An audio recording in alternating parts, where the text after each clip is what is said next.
This driver training video by 13Cabs is designed to help you recognise passengers with disabilities and explain your responsibilities towards them. Many people with disabilities are unable to drive or take other forms of public transport.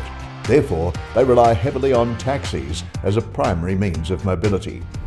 As drivers for 13Cabs, you are required to recognise and respect all passengers with disabilities and equally recognise and respect their assistance dogs. You must accept their fares and offer help when requested. Severe penalties will be applied if you fail to accept a fare from a disabled passenger or if you refuse to allow an assistance dog or guide dog to travel in your cab. Both Brendan and Jackie are in wheelchairs.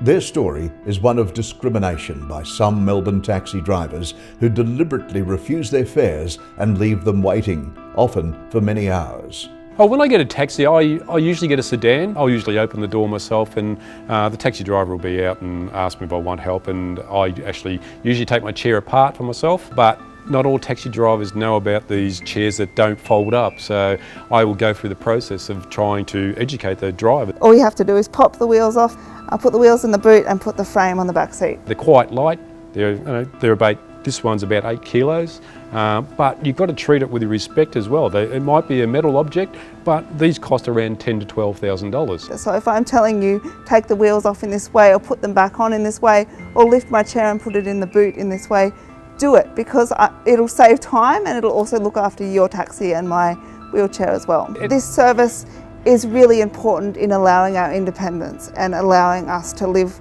full and independent lives just like everybody else. And I would say, as a wheelchair user, using taxi services is more important for me than the general public, and I rely on it more so that when I'm in a taxi and paying for a service, deliver me a good quality of service, because I spend a lot of money in this area of my life. Most drivers are familiar with guide dogs and the important role they play assisting their owners.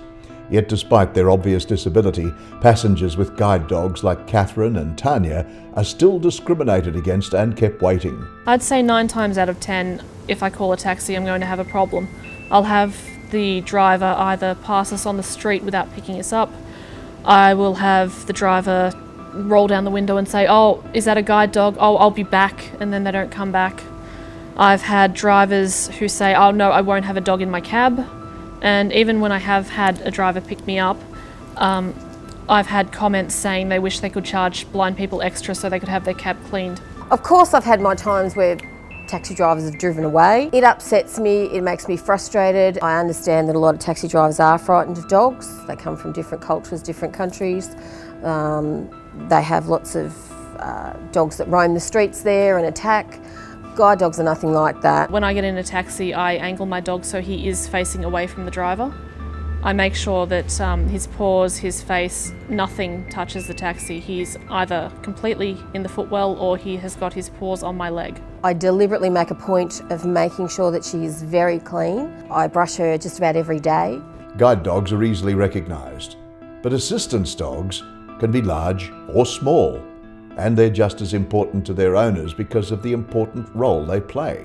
We met Monique, Jabin and Roxanne and their dogs to find out what sort of assistance they're trained to offer and how they've been treated by Melbourne's taxi drivers.